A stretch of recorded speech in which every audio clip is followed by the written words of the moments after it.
I want to start by reading 4 texts which will put into context what I'm going to say. Proverbs 11:9. With his mouth, the godless destroys his neighbor, but through knowledge the righteous escape. Proverbs 11:12. A man who lacks judgment derides his neighbor, but a man of understanding holds his tongue. Proverbs 11:25. A generous man will prosper. He who refreshes others will himself be refreshed. And 2 Chronicles 7:14. If my people who are called by my name will humble themselves and pray and seek my face and turn from their wicked ways, then will I hear from heaven and will forgive their sins and heal their land. Now, it's not my intention to offend anyone. I have discovered, however, in recent years that it's very difficult to speak to a large group of people these days and not offend someone. And people walk around with their feelings on their shoulders waiting for you to say something. Did you hear that? And they can't hear anything else you say. The PC police are out in force at all times. I remember once I was talking to a group about the difference between a human brain and a dog's brain. And a man got offended. He said, you can't talk about dogs like that. But, people just focus in on that, completely miss the point of what you're saying.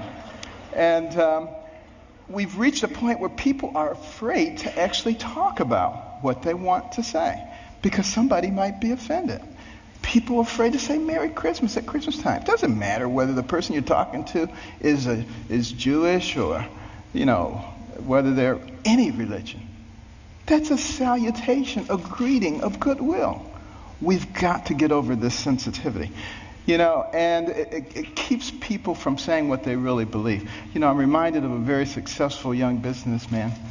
And he loved to buy his mother these exotic gifts for Mother's Day. And he ran out of ideas. And then he ran across these birds. These birds were cool. They cost $5,000 a piece. They could dance, they could sing, they could talk. He was so excited he bought 2 of them. Sent them to his mother. Couldn't wait to call her up on Mother's Day. Mother, what'd you think of those birds? And she said, they was good. He said, no, Mother, you didn't eat those birds. Those birds cost $5,000 a piece. They could dance, they could sing, they could talk.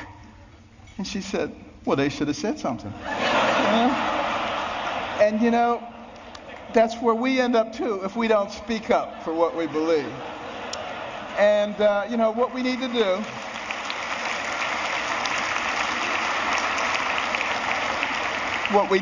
do in this PC world is forget about unanimity of speech and unanimity of thought. And we need to concentrate on being respectful of those people with whom we disagree. And that's when I think we begin to make real progress. And one last thing about political correctness, which I think is a horrible thing, by the way. I'm very, very compassionate, and I'm not ever out to offend anyone. But PC is dangerous. Because you see, this country, one of the founding principles was freedom of thought and freedom of expression. And it muffles people. It puts a muzzle on them. And at the same time, keeps people from discussing important issues while the fabric of their society is being changed. And we cannot fall for that trick. And what we need to do is start talking about things that are important, things that were important in the development of our nation. Well, one of those things was education. 30% of people who enter high school in this country do not graduate. 44% of people who start a 4-year college program do not finish it in 4 years. What is that about? Think back to a darker time in our history, 200 years ago when slavery was going on.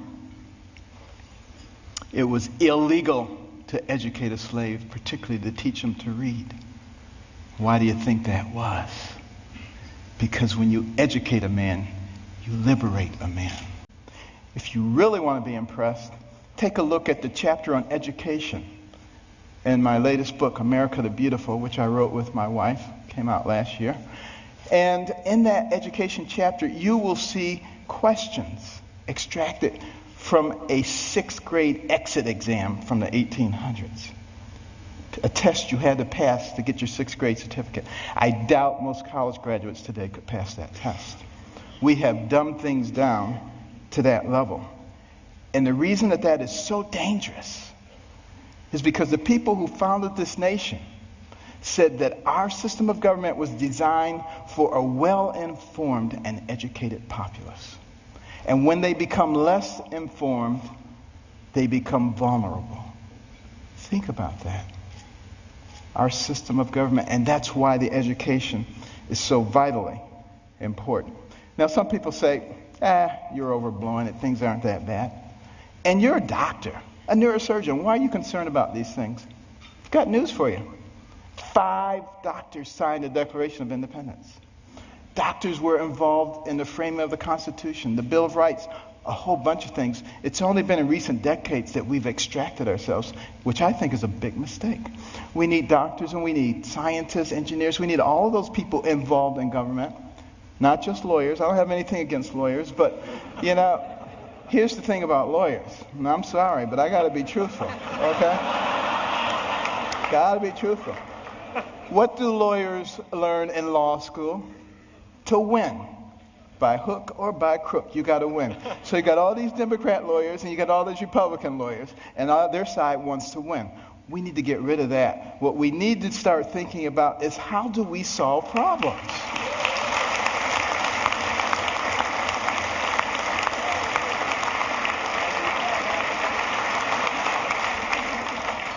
And now, before I get shot, let me finish here.